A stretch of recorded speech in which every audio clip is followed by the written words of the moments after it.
안녕하십니까, 반갑습니다.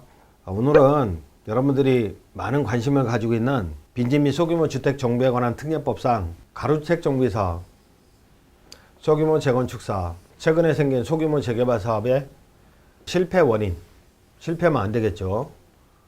그래서 실패 원인을 알아보고 또 성공하기 위한 요건에 대해서 살펴보는 그러한 시간을 갖도록 하겠습니다. 저희 닥터빌드는 자회사로 정비 사업을 하고 있어요. 정비업 면허를 가지고 정비 사업을 하기 때문에 이런 내용에 대해서 누구보다도 잘 알고 있죠. 소규모 주택 정비 사업에 관한 업계 1위라고 자부하고 있습니다. 우리가 일반적인 재개발 재건축이다 이렇게 얘기하는데 이건 사이즈가 큰 거죠. 소규모가 아니고 도시 및 주거환경 정비법, 도정법상의 재개발 재건축이 있습니다. 보통 10,000제곱미터 이상의 대규모 사이즈로 진행이 되고 신용이 있는 대형 건설사가 개입하고 신탁사 개입, 저희 같은 면허 있는 정비업체가 개입하고 기성관리 및 품질관리를 하는 CM사가 개입을 하고 전문 법무법인이 개입하고 주택도시보증공사, 허그가 분양보증을 해서 수분양자도 보호하죠. 이런 전문업체의 관여로 비교적 안전하게 진행이 된다. 그러나 이따 보겠지만 아주 절차가 복잡합니다. 규제가 너무 많아서 진행 속도가 느리다는 거죠. 그래서 15년, 20년 이렇게 걸리는 아주 오래 걸리는 사업입니다. 특히 재개발 재건축에서 대규모 재건축 사업은 안전진단도 거쳐야 되고요. 분양가 상한제도 있죠. 30세대가 넘는다, 일반 분양물이. 그러면 분양가 통제를 받게 되고 재초안 제도도 있어요. 그러니까 재건축 초과이익 환수 제도가 있죠. 그래서 강남 같은 경우는 몇 억씩 부과되기도 합니다. 이런 마당에 사업을 진행하겠습니까? 그래서 진행이 많이 정체된 상태라는 거죠. 최근에 공공재개발이 추진이 되고 있어요.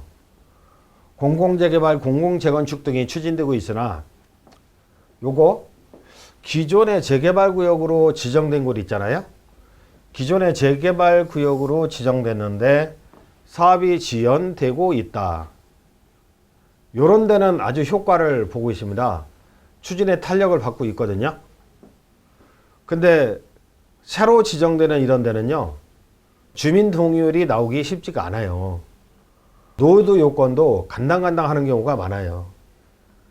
그래서 서울시내 신규 아파트 공급 향후 5년간은 별로 없을 것 같은데 공공재개발도요, 입주를 하려면 5년 이상 걸린다는 거죠. 따라서 향후 5년간은 각종의 규제로 아파트 공급이 많지는 않을 것 같다. 특히 민간 개발업자들, 서울 시내에서는 좀 개점 휴업하는 경우가 많거든요. 특히 분양가 상한제 요것 때문에 사업 수지가 안 나오는 경우가 많기 때문에 주택의 신규 공급이 상당히 어려운 상황이다. 이렇게 대규모 재개발 재건축에 대해서 봤고요. 그 다음에 우리가 지역 주택조합 방식 이런 거 있잖아요. 지나가다 보면 분양가가 세상에 반값 아니면 엄청나게 저렴하게 막 현수막 광고하고 이런 거 보셨죠? 이런 거는 상당히 조심해야 된다.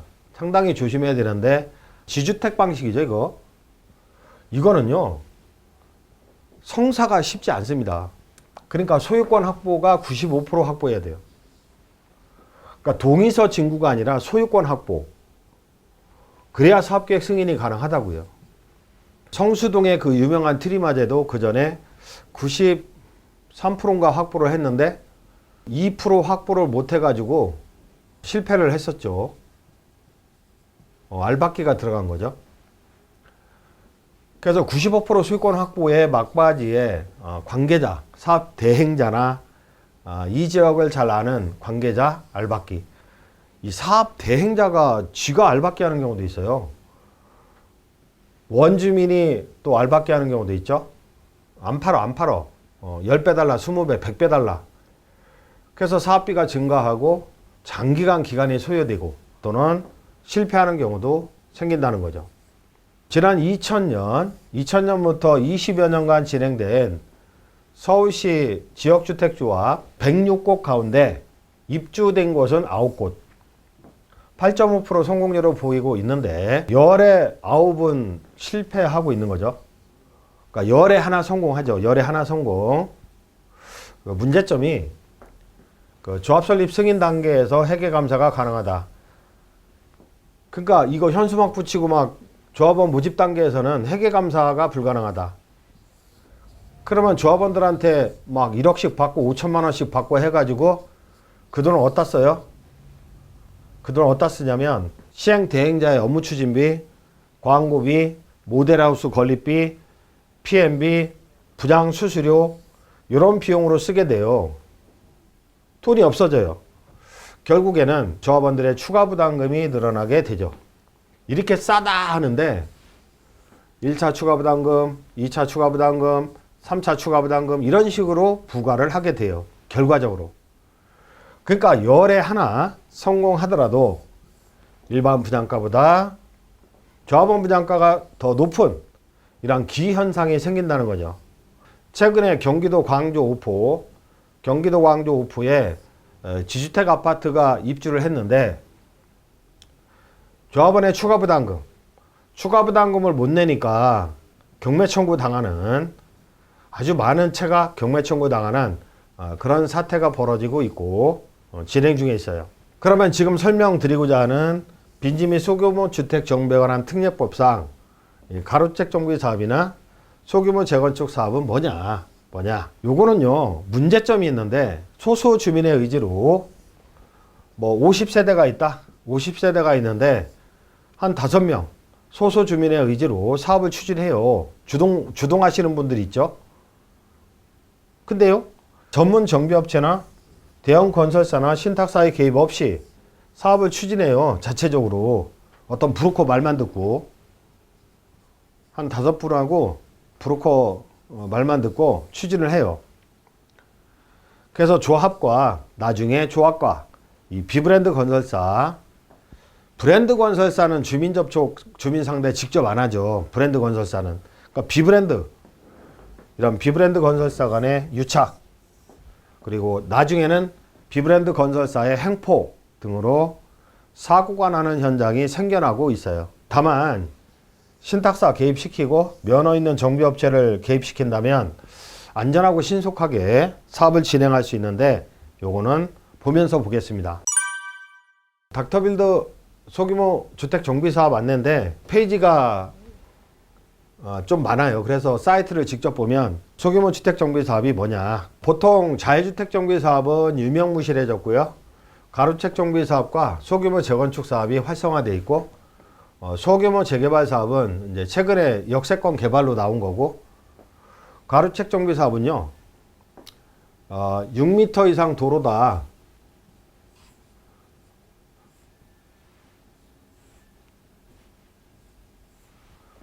요게 주택 부지예요. 도로로 쌓여 있는 거죠. 도로로 쌓여 있다. 어떤 부지가 있는데 이렇게. 근데 사면이 도로죠. 이게 부지라면 사면이 도로. 이게 가로에 가로 껴 있는 그 안에 있는 주택 정비 사업인데 6m 이상 도로로 둘러싸인 10,000제곱미터 일정한 요건하에 13,000제곱미터 미만의 이 가로구역. 예컨대 다세대가 20세대 이상 있다. 이런 가로구역을 정비하는 게 가로주택 정비 사업이고, 근데 소규모 재건축 사업은요 가로가 아니에요. 가로가 한 면만 있을 수 있고, 2면만 있을 수 있고, 3면만 있을 수 있는데, 이 10,000제곱미터 미만의 빌라 재건축, 200세대 미만이고 기존 200세대 미만이고 10,000제곱미터 미만의 빌라 재건축, 이렇게 생각하시면 돼요. 요거는 5,000제곱미터 미만의 역세권 350m 이내의 소규모 재개발. 보통 조합 설립해 가지고 추진을 하죠. 조합 설립해서 추진하고 신탁사가 시행자 방식, 대행자 방식으로 추진하기도 하고 공공이 추진하기도 하는데요. 근데 제가 살펴보니까 공공이 추진한다고 저렴한 건 아니더라고요. 저희는 조합 방식으로 추진을 많이 하거든요. 신탁을 끼고. 근데 저렴하게 진행을 하려고 노력하는데 공공이 시행한다고 저렴한 건 아니더라고요. 품질도 뭐 아직은 검증이 안 돼 있고. 그 다음에 가로책 정비 사업은 80% 동의, 80% 동의, 주민 80% 동의로 이루어지고요. 물론 토지 면적의 3분의 2도 플러스가 되죠. 요건에. 소규모 재건축은 75% 동의, 75% 동의. 물론 토지 면적의 3분의 2 이상 동의를 해야 되고, 소규모 재개발도 75% 동의, 토지 면적의 4분의 3 이상의 동의. 3분의 2 혹은 4분의 3 토지 면적. 근데 가장 중요한 거는 주민 80%, 소규모 재건축과 소규모 재개발은 주민 75% 동의율이 필요하다는 거죠. 절차를 보시면 도정법상의 재개발 재건축 기준의 대규모 정비 사업은 아주 절차가 까다롭습니다. 근데 소규모 주택 정비 사업은요, 정비 기본계획 수립이나 정비구역 지정이나 추진이 단계가 다 생략이 돼요. 보통 저희 같은 정비업체나 PM사가 있어요. 근데 이제 주민 대표가 뭐 통반장께서 오시는 거죠. 저희 닥터빌더를 찾아와요. 그러면 상담을 하는데, 이거 사업성이 있어 보인다. 정비업체니까 사업성이 있어 보인다. 그러면 저희가 사업계획서를 만드는 거죠. 사업계획서에는 설계도 들어가고 종전자산 감정평가 자료도 들어가고 주민의 현황이라든지 기타 여러 가지 내용을 집어넣는데요. 이거를 구청 또는 지자체 제출을 하죠. 서울시 같은 경우는 구청, 구리시다 그럼 구리시청에 제출을 하죠. 그러면 지자체에서 검토를 하죠. 그래서 이유가 있다 그러면 연번을 내주는데, 연번은 동의서에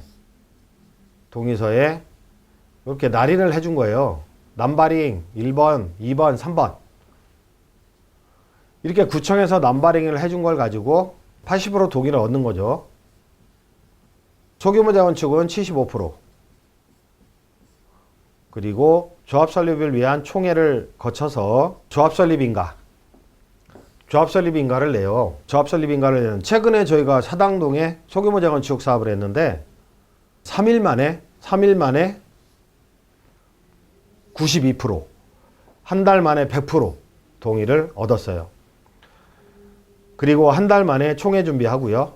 한 달 반 정도 만에 총회하고, 그 다음에 총회 끝난 다음에 조합 설립인가, 요거 한 달 정도면 조합 설립인가가 나와요. 굉장히 빨리 나오는 거죠. 그 다음에 심의를 넣는데, 건축 심의를 넣는데 한 6개월 걸리고, 사업 승인까지 한 6개월 걸리고, 그러니까 한 1년 있다가 조합 설립하고 1년 있다가 착공이 가능해요. 굉장히 빠르죠. 그래서 보통 서울시 자료에 의하면 뭐 일반 재개발 8년 10년 한 15년 걸리죠. 근데 소규모 주택 정비 사업 한 3, 4년, 서울시 자료는 2, 3년 이렇게 돼 있는데 한 3, 4년 보시면 되고요. 입주까지 어떤 아파트를 분양받는다 기본 3년 걸리잖아요. 입주까지. 요것도 3, 4년이면 끝나요. 보시면 이렇게 노후빌라가 새 아파트로 변하고, 노후빌라가 새 아파트로 변하고, 노후빌라가 새 아파트로 변하고, 노후주택단지가 새 아파트로 변하고, 뭐 이런 식의 소규모 주택 정비 사업이죠. 사업 설명회 하는 모습이죠. 주민 설명회. 동의를 받기 전에 사업성 검토하고, 일단 디테일하게 보면 주민 대표로 면담하고 찾아오시죠. 그럼 입지 검토를 해요. 저희가 이거는 가로책 정비 사업지네, 소규모 주택 정비 사업지네. 그러면 전문 건축사한테 복수를 의뢰해서 규모 검토를 하고, 그리고 사업성이 있는지 수지 분석을 디테일하게 하죠. 수지가 나오네. 그러면 사업 설명회를 개최하고 주민 요구사항을 수렴을 합니다. 보통 추가 부담금이 문제가 되는데, 서초동에 어떤 데는요 32평 가는데 2억 7천인가 추가 부담금 내려요. 빌라 단지인데. 근데 저희 같은 경우는 정말로 서초동이 아니고 구리다. 근데 추가 부담금이 1억. 어떤 데는 영원도 있어요. 없어요 추가 부담금이. 이런 식으로 상당히 수익성이 높게 수지 분석을 하는 거죠. 수익성이 높아지려면 고품격 아파트로 구성을 해서 분양가를 높여야 되죠.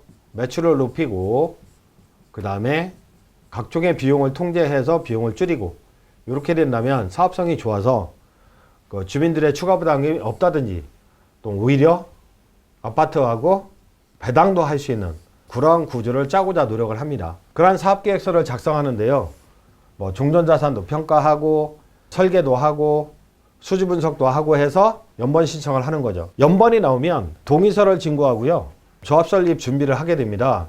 총회를 거쳐서 조합 설립 준비를 하게 되고, 조합 설립 이후에 신탁사, 시공사, 금융사 경쟁시켜서 가장 좋은 조건으로 해준다는 대로 선정을 합니다. 절세 및 비용 절감을 위한 노력을 하는 거죠. 그리고 공사 진행 과정에서는 저희가 종합건설 면허도 있기 때문에 공사 품질 관리, 공정 관리를 진행하고요. 또 저희는 부장사업부가 별도로 있어서 가장 높은 가격에 분양하고 입주 관리, 청산 업무를 또 진행하게 됩니다. 그 다음에 소규모 주택정비 사업은 면허가 없는 단순 브로커들이 많거든요. 그러면 형사처벌 돼요. 면허가 없는 자가 사업계획서를 만들 수는 없거든요. 어떤 면허? 정비사업 면허가 있어야 돼요. 요게 있어야 사업계획서를 만들 수 있다. 공사관리나 공사비 협상을 위해서 공사를 잘하는 종합건설 면허도 있다. 그리고 각종의 신탁사나 금융사, 건설사와 MOU가 되어 있다. 이런 식으로 MOU가 되어 있어서 사실 다른 현장은 시공을 안 해줘도 소규모 현장이라 하더라도 저희는 브랜드를 입히려고 그래요. 브랜드 시공사는 이것도 주고 저것도 줄 테니까 해달라 하면 해줄 수 있거든요. 이렇게 협업을 통해서 브랜드 시공사를 앉히려고 노력을 합니다. 그래야 주민들의 이익이 높아지니까. 재건축 소규모 주택 정비 사업의 진행 상황인데, 여기서 우리 재건축 실패 사례에 관한 영상 하나 보고 가실까요? 사례 하나 보면 최근 기사인데 참 너무 마음이 아픕니다. 집 짓다가 10년 늙는 게 아니라 사람이 죽어요. 사람이 죽고 결국에는 새 집에 입주 못하는 그런 형국이 되는 건데, 간략하게 보시면 이 사진은 유치권자들의 불법적인 유치권 행사로 새 집에 입주하지 못하고 있는 서울 중구 약수동 3일 약수 성우 연립주택 재건축조합 2대 조합장, 이분이 세상에 10년 동안 겪은 억울하고 원통한 일들을 이야기하면서 건물 앞에서 눈물을 흘리고 있다. 10년 동안 고통을 겪고 있는 거죠. 참 너무 안타깝고 슬픈 일들이 세상에는 너무 많습니다. 그러니까 재건축 조합을 결성하고 주택을 헐어서 이 재건축이 이제 노후빌라가 있다 그러면 이게 신축 빌라로 바뀌는 경우도 있고 그 아파트로 바뀌는 경우도 있어요. 그 부지가 넓으면 아파트로 바뀌는 경우도 있는데, 이러한 그 아파트 재건축을 추진한 거죠. 그 빌라 단지 소유자들이. 근데 공사 막바지 단계에 이를 때까지만 해도 주민들의 꿈은 이루어지는 듯 했다. 근데 하지만 입주를 코앞에 두고 그 꿈은 무너지고 말았다. 하두급 업체들이 시공사의 공사비 미지급을 이유로 시공사한테 공사비를 못 받았다 하면서 유치권 행사에 들어갔기 때문이다. 결국 강 씨를 비롯한 조합원들은 새 집에 들어가지도 못한 채 거리로 내몰렸다. 그러면서 10년 동안 속을 썩고 있는 상태죠. 소송도 진행하고 있고, 서울의 약수동 유지에 그 빌라를 소유하고 있었는데 고양시 능곡의 낡은 상가 건물 2층에 지인의 소개로 월세로 입주해 홀로 거주하고 있다. 너무 안타까운 일이죠. 조합 측은 조합원 개개인이 토지를 담보로 대출을 받아가며 시공사에게 공사 대금을 줬어요. 근데 시공사는 오히려 조합원들이 준공을 방해하고 조직폭력배들을 동원해서 불법 사전 입주를 강행한 사실을 감추고 있다. 이렇게 항변하고 있는 거죠. 조합원들이 준공을 방해했대요. 그리고 조합원들이 조직폭력배를 동원해서 불법 사전 입주를 강행한 사실, 요걸 감추겠다 항변하고 있다. 이후 하청업체들은 시공사로부터 공사 대금을 제대로 못 받았다며 유치권의 행사를 강행했다. 유치권 대리인들은 건물 입구에 컨테이너를 설치하고 24시간 조합원들의 출입을 통제했다. 심지어 완공된 아파트 30채와 상가까지 조합원들의 동의 없이 임대해주며 수익을 올리고 있다. 그러니까 유치권자가 시킨 사람들이죠. 근데 민원을 제기하고 재판에서 승소 판결을 받았다.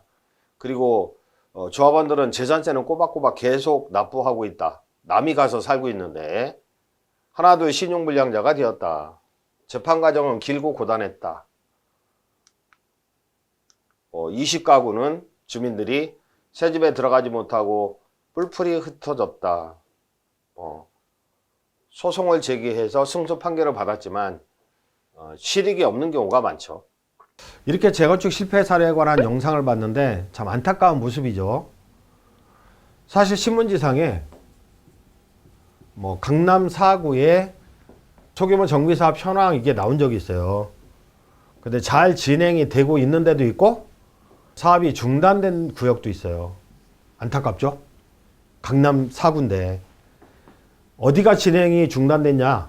그거는 지역민의 명예 존중상 말씀을 안 드리지만 중단된 구역도 있어요. 강남 4구인데 그 밖에 영상에서 보신 약수동 재건축, 쌍문동, 월계동 많은 현장들이 사업이 중단되거나 지연되거나 심지어는 경매 청구된 현장도 있어요. 그럼 왜 이렇게 소규모 주택정비 사업이 실패하냐?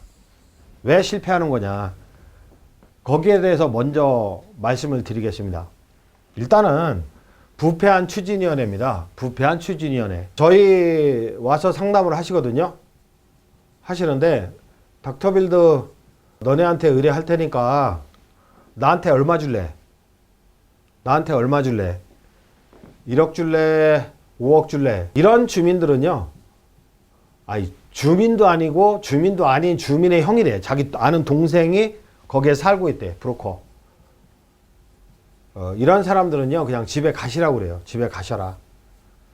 우리는 정말로 상장해야 되는 회사인데 이러한 불투명한 현장은 아예 수주를 안 합니다. 무자격 브로커들이 비브랜드 건설사를 대동하고 와가지고 돈을 매기는 거죠. 돈을 접대하고 향응을 베푸는 거죠.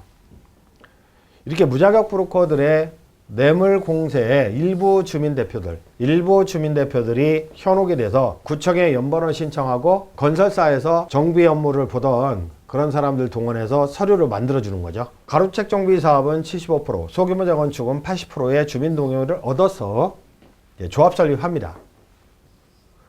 근데 의외로 정말 무지하고 순진한 주민들이 많더라고요. 아파트로 지어준다니까 그냥 동의해주는 형국이에요. 물론 난리치는 분들도 계신데 뭔 비브랜드냐고 의외로 80% 동의가 쉽게 이루어지더라고요. 다 해먹는 거죠. 전국적으로는요. 어느 방식을 취하든 대규모 재건축이나 재개발도요. 결과적으로 주민들의 재산을 담보로 금융 PF를 일으켜요. 근데 돈 관리는 누가 해야 돼요?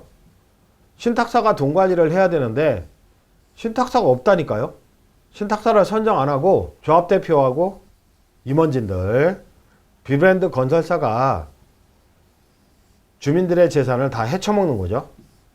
그러니까 사고를 하는 거죠. 조합장 임원들에게 브로커가 섭외한 시공사가 나중에 집 한 채 더 줄게 이런 사람들 봤어요. 집 한 채 더 줄게. 그 약속을 지킵니까? 안 지켜요. 중견건설, 시공평가 능력 한 60위 이내에 있는 중견건설사도 나중에 집 하나 더 줄게. 별 희한한 사람들 받았는데 추후에 금전적 혜택을 약속하면서 접대하고 향응을 베풀고 해요. 조합은 주민들의 편에 서는 게 아니라 이런 건설사, 업자 입장에서 사업을 추진하게 됩니다. 그 결과 사업비는 증대하게 되고 추가 부담금 늘어나고 결과적으로 사업 중단까지 이루어져요. 영상으로 보셨듯이 다 빼먹었으니까.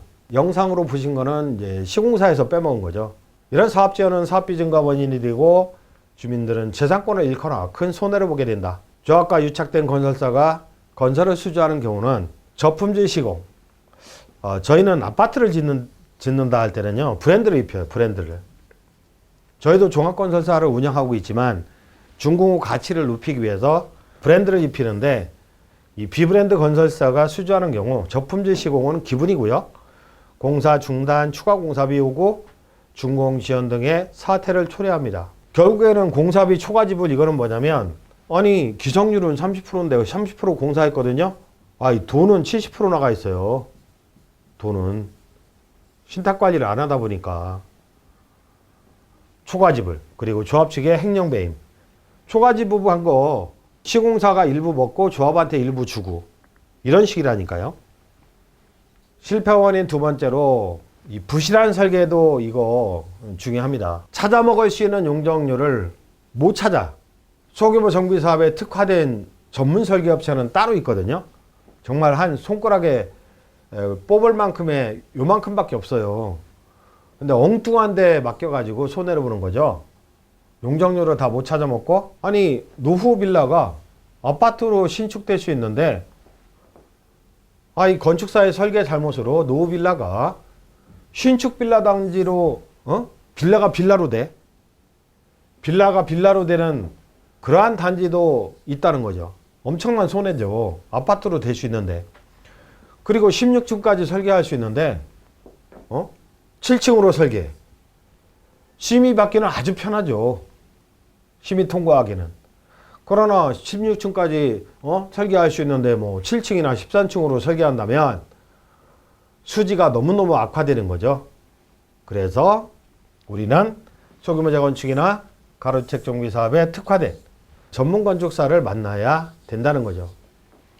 그래서 저희 닥터빌드도 이런 전문 건축사를 찾는데 많은 시간이 걸렸어요. 지금은 안정적으로 설계를 뽑아내고 있는데 정말로 실력 없는 사람들이 많아요. 강남 쪽에 가로주택 정비 사업을 설계한 사람이거든요. 그 사람도 잘못하고 있어요.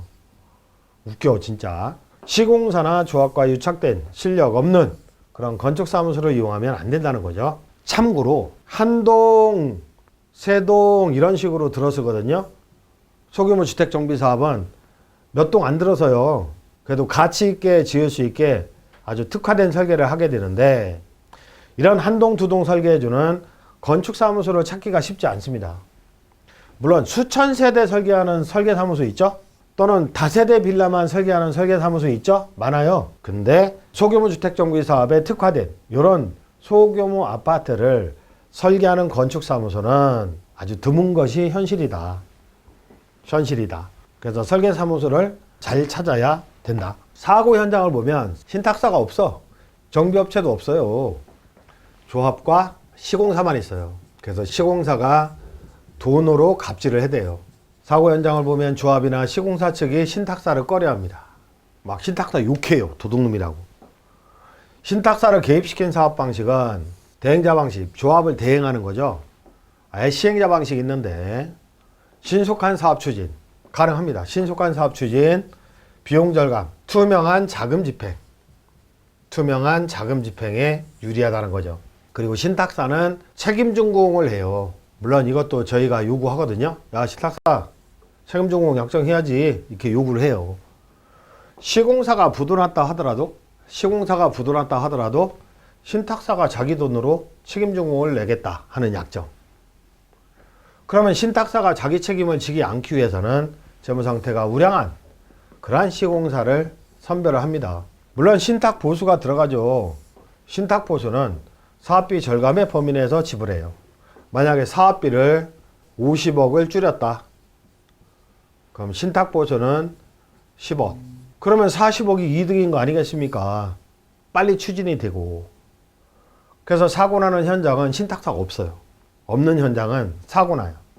영상에서 보신 약수동 사례고. 근데 신탁사가 있다 하더라도 관리 신탁이 있고요. 차입형 토지 신탁이 있는데 관리 신탁은 별로 관리 안 해요. 차토로 가야 돼요.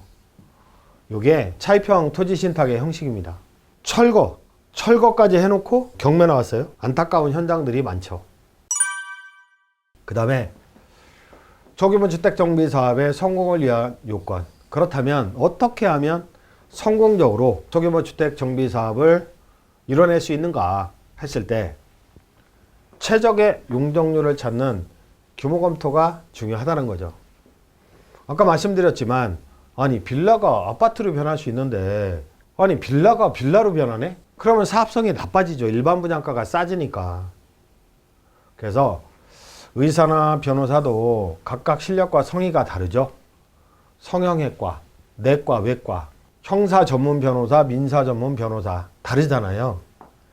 건축사도요. 건축사도 다세대 전문가, 다세대 단독주택 전문가, 상가 전문가, 소규모 주택 정비 사업에 특화된 그런 전문가는 따로 있다. 그래서 성의 있고 특화된 곳을 만나야 된다. 저희 닥터빌드는 소규모 정비 사업에 특화된 여러 건축사무소와 거래하면서 위치와 사업 목적에 따라서 여러 곳의 건축사에게 규모 검토를 의뢰하고 분석을 합니다. 물론 저희가 자체적으로 분석도 하지만 그 다음에 소규모 주택정비사업 성공을 위한 두 번째 요건인데요. 최적의 상품 구성을 해야 된다. 평형 구성을 잘해야 된다. 수지 구성을 잘해야 된다. 뭐 규모 검토의 연장선이지만 물론 주민들이 원하는 평수를 반영하고 원하는 주거 여건, 커뮤니티 시설이나 이런 것들을 반영하고 최적의 설계안을 산출합니다. 그리고 일반 분양 부분을 비싸게 팔아야 주민들의 부담이 줄어들거든요. 그러면 아니 32평형, 42평형, 25평형 평당가가 이게 제일 높다. 그럼 이거로 구성해야 돼요. 근데 그 동네는 평당가가 이게 제일 높다. 그러면 25평형으로 구성을 많이 해야 돼요. 그래서 평당 분양단가가 가장 높은 평형으로 구성을 해야 매출이 늘어나게 됩니다. 이런 분양 매출이 높아야 주민들의 부담이 줄어들거나 없어져요. 추가부담금 0원 또는 오히려 돈으로 더 줘. 이런 수지 구성이 가능하다는 거죠. 더불어서 커뮤니티 시설이나 외관 디자인 특화시켜야 되고 내장 인테리어 구성도 최신식으로 구성을 해서 조합원 분양가, 일반 분양가죠. 물론 뭐 조합원분, 일반분 품질이 똑같아요. 이렇게 구성을 잘해야 고품격, 고품질의 아파트로 신축을 해야 일반 분양가의 매출을 극대화시킬 수 있다. 수지 분석을 이렇게 디테일하게 해야 된다는 거죠. 소규모 주택 정비 사업 성공을 위한 세 번째 요건. 신탁사를 개입시켜야 된다. 전문 CM사가 개입이 돼야 된다. 물론 이 신탁사도 있잖아요. 신탁사도 A, B, C, D 놓고 경쟁을 시켜서 닥터빌더가 최대한 보수를 깎으려고 노력을 합니다. 조합의 편의 입장에서. 그렇게 해서 선정이 됐구나. 보통 현실은 어떠냐면은 불순한 의도가 있는 자금 횡령의 의도가 있는 조합 임원 건설사는 자금을 지출할 때 관여하고 공사비 견적을 삭감하고 공사비 깎아버려. 그러면 건설사 싫어하죠. CM사가 품질 관리해. 품질 관리하고 기성률 평가를 해요. 시어머니 역할을 하는 신탁사의 개입을 꺼려합니다. 싫어하는 거죠. 건설사들은 막 조합한테 임원들한테 신탁사에게 뭐 재산 뺏긴다는 등 그런 양아치적인 악의적인 소문을 내는 거죠. 브랜드 건설사라 하더라도 조합 설립 이후에 조합 측에 운영자금을 대여하면서 조합 임원들을 아주 종속시키는 경우도 있어요. 브랜드 건설사거든요. 정말 1군 브랜드인데 신탁 필요 없다고 쓸데없는 소리 하더라고요. 지가 갑질하려고 돈 꿔주면서 갑질하려고 그 결과 사업비를 엉뚱한 데 쓰고 높은 공사비가 책정이 되는 거죠. 결국 피해는 주민들이 받게 됩니다. 신탁의 이점은 뭐냐? 사업의 추진 속도가 엄청나게 빨라요. 신탁사는요, 금융비를 저렴하게 구성해요. 물론 저희도 금융 전문가이기 때문에 닥터빌드에서도 저렴하게 구성하려고 개입을 합니다. 깎아달라고. 그리고 시공비도 절감해주는 역할을 합니다. 신탁사가 공사비 100%를 보증을 해주기 때문에 신탁사가 공사비 100%를 조달해 주겠다고 보증을 하기 때문에 시공비도 깎을 수 있어요. 신탁사가 없으면요, 시공비 엄청 올라가요. 전문 지식으로 신속한 사업 추진이 가능하다는 거죠. 그 다음에 시행자 방식을 선택한 경우 신탁사가 차주가 돼요. 차주. 관리 신탁은 차주가 안 돼요. 근데 차토로 가면, 차입형 신탁으로 가면 신탁사가 차주가 돼요. 신용이 상당히 높은 신탁사가. 그래서 주택도시보증공사 보증자금을 신속하게 대출을 받을 수 있고 공사비도 저렴하게 구성할 수 있다는 거죠. 그리고 신탁사가 파산할 일은 없겠지만, 그러니까 신탁사가 망하면 어떡하지? 걱정하시는 분이 있거든요. 그러나 법에 의해서, 조합재산은 법에 의해서 집행 대상이 아니다. 즉 조합재산은 안전하게 지킬 수 있다. 그게 법률의 근거가 되어 있다는 거죠.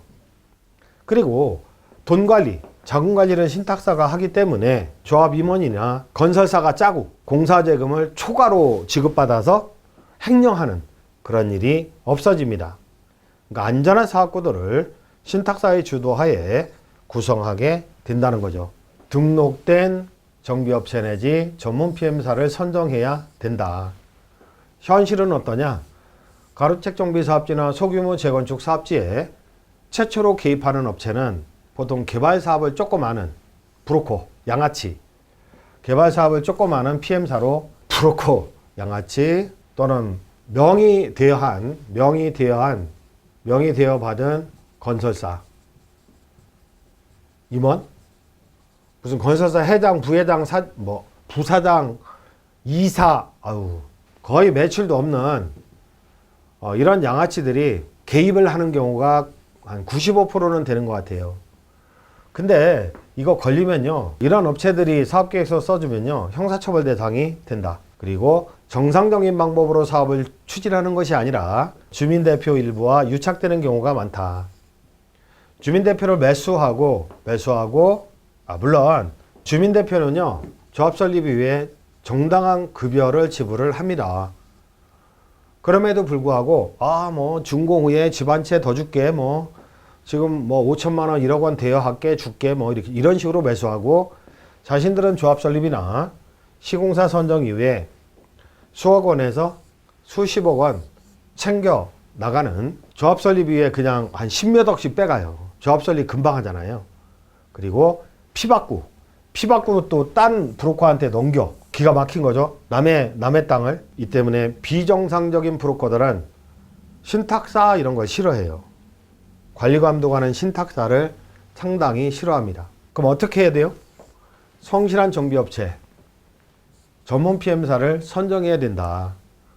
그 정비업체도 직접 방문해서 상담을 해야 돼요. 건설은 면허 대여야 하잖아요.